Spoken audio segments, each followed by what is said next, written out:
Melakukan apa yang Tuhan sukai, itulah yang menjadi pembahasan tema kita di kesempatan hari ini dalam program acara Verona Voice. Saudara terkasih dalam Tuhan, tahukah Bapak Ibu Saudara bahwa dalam menjalani hidup ini bukan apa yang kita mau, tetapi apa yang Tuhan sukai. Saudara dan saya harus mengingat baik-baik bahwa 2000 tahun yang lalu Kristus Yesus telah mati bagi saudara dan saya. Hidup saudara dan saya telah ditebus di atas kayu salib oleh pengorbanan darah Yesus dan tubuhnya yang terpecah di atas kayu salib hanya untuk menyelamatkan hidup saudara dan saya.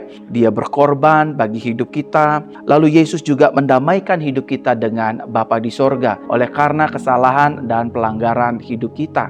Saudara terkasih dalam Tuhan, Yesus juga telah mengampuni kesalahan dan dosa-dosa kita yang sudah kita perbuat baik di masa lalu, hari ini, ataupun yang akan kita perbuat di akan datang. Tuhan melalui kuasa darahnya, Dia sudah mengampuni segala dosa kita. Bukan berarti kita bebas untuk berbuat dosa, bukan berarti kita bebas untuk hidup semau-maunya, tetapi sebaliknya kita hidup di dalam tuntunan dan bimbingan kuat kuasa Roh Kudus. Dan biarlah buah Roh Kudus itu yang menghidupi saudara dan saya. Kita hidup di dalam kasih, sukacita, damai sejahtera, bahkan hidup sepadanan seperti Kristus Yesus. Dalam penebusan Kristus Yesus di atas kayu salib untuk hidup saudara dan saya. Yang terakhir, Dia juga menjadikan kita ciptaan yang baru. Artinya, segala benih ilahi yang ada di dalam Kristus itu menjadi bagian milik saudara dan saya. Tahukah saudara terkasih di dalam Tuhan bahwa sebagai ciptaan yang baru maka kita juga perlu hidup sama seperti Yesus. Hidup kita juga harus menjadi baru. Bukan hanya hati kita dibaharui, pikiran kita dibaharui, bahkan our knowledge diperbarui, pandangan kita, our point of view diperbarui.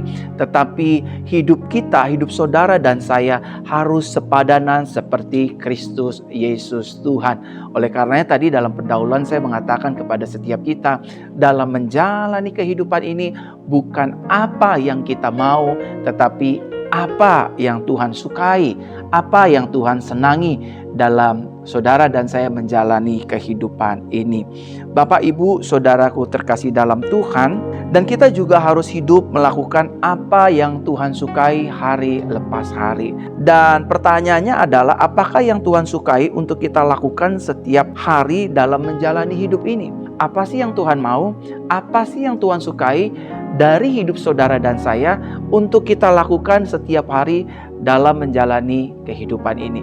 Yang pertama yang Tuhan titipkan di hati saya untuk saya dan saudara lakukan setiap hari di depan banyak orang, di sekitar orang yang hidup di sekitar kita, ataupun dimanapun saudara dan saya ditempatkan Tuhan dan berada. Yang pertama yang Tuhan ingini adalah saudara dan saya hidup di dalam kasih-Nya. Artinya saudara dan saya harus dapat menjadi representative of Christ di dalam dunia ini. Saudara harus bisa memancarkan kasih Kristus.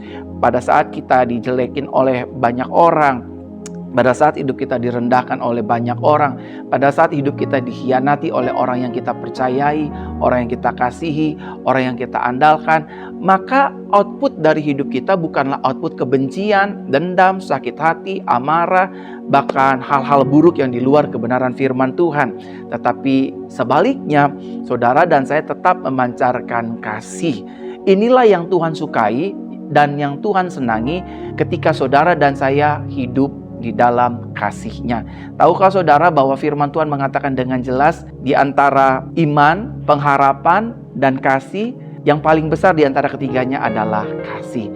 Karena kasih adalah pribadi Kristus Yesus itu sendiri. Jadi saudara dan saya diminta bukan hanya untuk hidup benar, tetapi saudara dan saya diminta oleh Tuhan untuk hidup di dalam kasih-Nya. Bukan hanya kita dapat mengasihi orang yang mengasihi kita, tetapi kita juga belajar untuk mengasihi orang-orang yang tidak mengasihi hidup kita. Artinya orang-orang yang tidak suka dengan hidup kita, tidak senang dengan bisnis kita dan kemajuan kita, tidak suka dengan pelayanan kita, tidak suka dengan rumah tangga kita. Tugas kita bukan membenci orang yang merendahkan kita.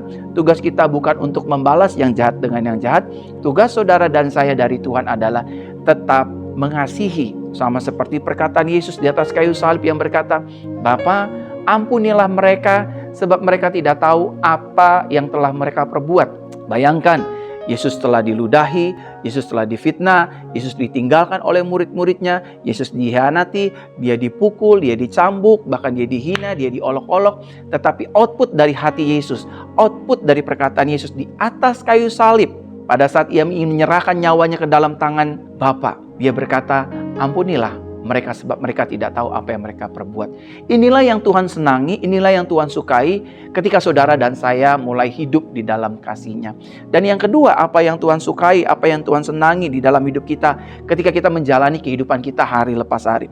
Yang kedua, Tuhan sangat senang, Tuhan sangat suka ketika saudara dan saya hidupnya dapat menjadi berkat.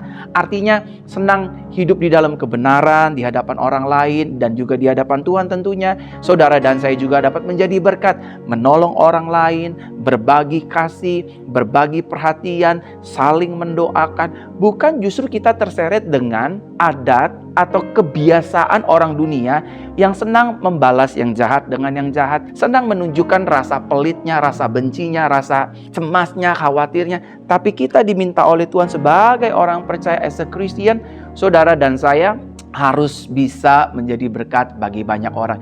Yang pertama, kita harus bisa menjadi berkat kepada Tuhan tentunya. Yang kedua, kita juga harus bisa menjadi berkat bagi diri sendiri.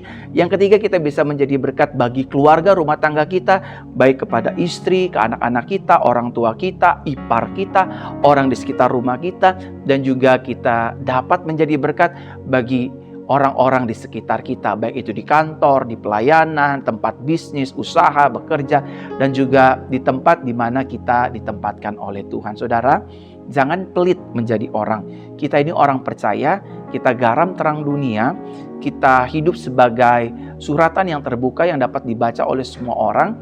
Pastikan hidup saudara dan saya dapat menjadi berkat bagi banyak orang. Kalau kita melihat ada orang susah, bantulah dengan sukacita, bukan dengan paksa, tetapi dengan rela hati.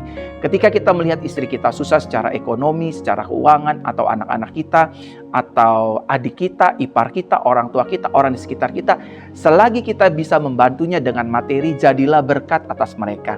Tapi ketika kita tidak bisa memberkati mereka dengan berkat materi, minimal saudara dan saya bisa memberkati mereka dengan berkat perhatian, berkat kasih, atau yang terakhir, saudara dan saya bisa menjadi berkat dengan cara mendoakan mereka. Karena tidak selamanya permasalahan itu harus dibantu dengan uang, tenaga, dan tenaga. Tetapi kita bisa tutup mata, lipat tangan, kita berdoa buat keluarga, rumah tangga kita, kantor kita, gereja kita, pendeta kita, jemaat kita. Ini sudah menjadi berkat bagi banyak orang. Dan yang ketiga, Bapak Ibu Saudara terkasih dalam Tuhan, apakah yang Tuhan senangi atau Tuhan sukai di dalam hidup kita dalam menjalani keseharian hidup ini? Yang ketiga, Bapak Ibu Saudara, Tuhan suka kalau saudara dan saya hidup di dalam kebenaran firman-Nya. Ingat, hidup kekristenan tidak didasari di atas dasar kebaikan, tetapi hidup kekristenan didasari di atas dasar kebenaran firman Tuhan. Ketika kita menjalani hidup ini dengan atas dasar kebaikan, maka kebaikan itu akan menjadi absurd dan juga sumir, akan menjadi opini liar. Menurut saya baik kalau saya punya istri lebih dari satu. Menurut saya baik kalau saya tidak kasih uang sekolah, uang makan kepada istri dan anak saya. Menurut saya baik kalau saya tidak bantu banyak orang. Akhirnya kebaikan akan selalu menurut saya. Tapi ketika saudara dan saya mulai menghidupi kebenaran firman Tuhan, standarnya adalah kebenaran, maka bukan menurut saya lagi, tetapi apa yang menjadi menurut perkataan Tuhan lewat firman Tuhan, kebenaran. Apa itu kebenarannya? Kita boleh hanya menyembah satu Tuhan saja, yaitu Kristus Yesus Tuhan. Kita hanya boleh memiliki satu istri dan satu suami saja dalam menjalani pernikahan sucinya Tuhan. Kita tidak bisa menikah untuk kali yang kedua, ketiga, dan yang keempat, dan seterusnya. Apa kebenarannya? Bahwa pernikahan orang percaya, pernikahan Kristen tidak dapat diceraikan lewat hukum apapun. Karena itu ketetapan kebenaran firman Tuhan, kecuali salah satu dari pasangannya ini adalah meninggal dunia atau kembali ke pangkuan Bapa di sorga. Di situ baru kita lepas dari kebenaran tersebut dan kita diizinkan Tuhan untuk dapat merajut kembali rumah tangga yang baru. Saudara terkasih dalam Tuhan, Kebenaran memang terlihat angkuh, kebenaran memang terlihat sombong, kebenaran memang terlihat arogan bagi orang-orang yang tidak senang hidup di dalam kebenaran. Tapi kebenaran adalah kebenaran. Kebenaran tidak perlu membela dirinya karena kebenaran adalah kebenaran. Dan yang selanjutnya, Bapak Ibu Saudara terkasih dalam Tuhan, apa yang Tuhan sukai dari hidup orang percaya ketika dia menjalani hidup ini hari lepas hari? Yang keempat, hiduplah di dalam kesetiaan. Kita bukan hanya setia kepada Tuhan, tapi kita juga mau belajar untuk setia kepada pasangan kita, rumah tangga kita. Kita juga belajar untuk setia mengemban tugas tanggung jawab yang sudah Tuhan berikan atas hidup kita. Apa yang Tuhan berikan bagi kita? Keluarga rumah tangga. Oleh karenanya suami harus setia dengan istrinya secara hubungan.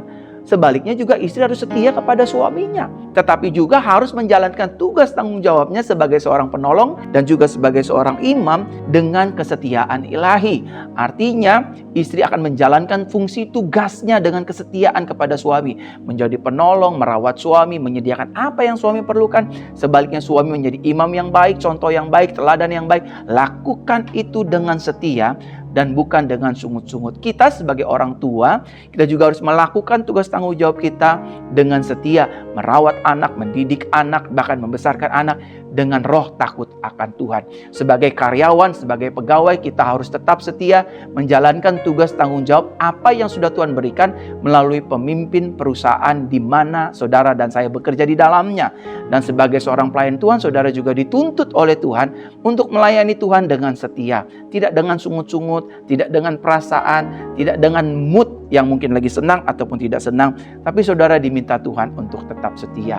Saudara juga diminta oleh Tuhan untuk tetap setia, memberikan persembahan yang terbaik kepada Tuhan, mengembalikan perpuluhan miliknya Tuhan. Dan saudara juga harus menepati janji nazar yang sudah saudara sampaikan kepada Tuhan. Setialah dengan perkara-perkara kecil, maka Tuhan akan mempercayakan perkara-perkara yang jauh lebih besar bagi hidupmu dan hidupku. Dan yang selanjutnya, Bapak Ibu Saudara, apa yang Tuhan sukai dalam kehidupan kita hari lepas hari? Yang Tuhan sukai adalah saudara dan saya hidup untuk menabur. Taburlah yang benar. Jangan hanya sekedar tabur yang baik. Taburlah nilai-nilai kebenaran, kesetiaan, sukacita, damai sejahtera. Itulah yang Tuhan ingini. Dan yang terakhir saudara, apa yang Tuhan sukai dari hidup orang percaya untuk dilakukan hari lepas hari? Dan yang terakhir, Tuhan sangat suka ketika saudara dan saya hidup di dalam sukacita.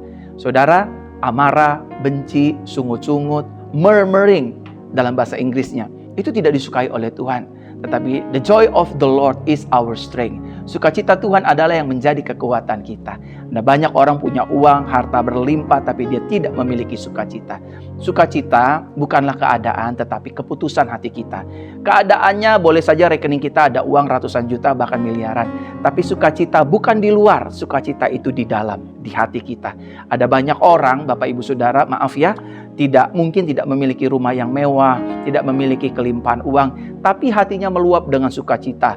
Hatinya meluap dengan ucapan syukur. Dia bisa makan nasi pakai kecap saja dengan sukacita. Ada banyak orang kaya makan steak, makan di tempat mewah, makan dengan harga yang ratusan juta, tapi mereka nggak sukacita. Mereka hidup dengan amarah, mereka hidup dengan kebencian, mereka hidup dengan insecure situation. So, Bapak Ibu Saudara terkasih dalam Tuhan, inilah yang Tuhan mau dalam hidup kita. Nah, jika kita sudah melakukan apa yang Tuhan sukai, maka percaya siap atau tidak siap, maka hidup kita pasti berbeda dengan orang dunia. Sudah pasti saudara, kalau saudara standarnya kebenaran, sukacita, damai sejahtera, suka menabur, suka memberi, hidup kita beda dengan orang dunia. Hidup kita akan menjadi sama seperti Kristus. Yang kedua, jika kita melakukan apa yang Tuhan sukai, maka hidup kita pasti dapat menjadi garam. Artinya hidup saudara dan saya dapat diteladani, rumah tangga kita dapat diteladani, bahkan perilaku pola hidup kita dapat diikuti dan diteladani oleh orang di sekitar kita, bahwa memang benar kita adalah orang yang berbeda. Bukan kita yang membuat perbedaan, tapi Kristus yang di dalam kita merubah cara pandang kita, merubah cara hidup kita, merubah cara berpikir kita, berkata-kata kita, dan merubah seluruh aspek kehidupan kita. Dan yang terakhir, jika kita melakukan apa yang Tuhan sukai, maka hidup kita pasti akan mempermuliakan nama Yesus. Orang akan melihat Yesus lewat hidupmu dan hidupku. Orang akan melihat Yesus lewat pelayananmu dan pelayananku. Orang akan melihat Yesus lewat pekerjaanmu dan pekerjaanku. Orang akan semakin menyanjung Yesus lewat bisnismu dan bisnisku. Lewat kehidupan kita bersama. Saudara terkasih dalam Tuhan, ingatlah baik-baik, dalam menjalani hidup ini, bukan apa yang kita mau atau kita sukai, tetapi apa yang Tuhan mau dan sukai. Karena hidup kita sudah ditebus, artinya hidup kita bukan milik kita lagi. Tidak ada lagi istilah suka-suka saya, mau-mau saya, hidup-hidup saya, nggak bisa. Saudara dan saya ditebus, kata firman Tuhan, bukan dengan emas dan perak, bukan dengan barang yang fana, tetapi dengan harga yang mahal, yaitu harga tubuh dan darah Kristus. Kalau hari-hari ini saudara egois, hari-hari ini saudara merasa, ini semua karena saya, it's all because of me, I don't care about everything. Ini saatnya saudara berdoa. Saya ingin berdoa buat Bapak Ibu Saudara yang rindu hidup di dalam maunya Tuhan. Taruh tangan kananmu di dada atau tangan kirimu di dada, izinkan saya berdoa. Bapa yang baik, di dalam nama Tuhan Yesus Kristus, biarlah melalui program Verona Voice ini, kami diubahkan Tuhan. Cara pandang kami, berbicara kami, bertutur kata kami, pola hidup kami. Hidup kami semakin disukai Tuhan. Hidup kami semakin disenangi Tuhan dan disukai banyak orang di sekitar kami. Kami tahu kami tidak dapat menyenangkan semua orang, tetapi kami akan hidup di atas dasar kebenaran. Terima kasih Bapa, terima kasih Tuhan, terima kasih Roh Kudus. Ini doa kami, demi dan dalam nama Tuhan Yesus kami berdoa. Haleluya. Amin. Saudara, kiranya tema ini, program ini menjadi berkat bagi Bapak Ibu Saudara. Tuhan Yesus memberkati. Shalom. Haleluya.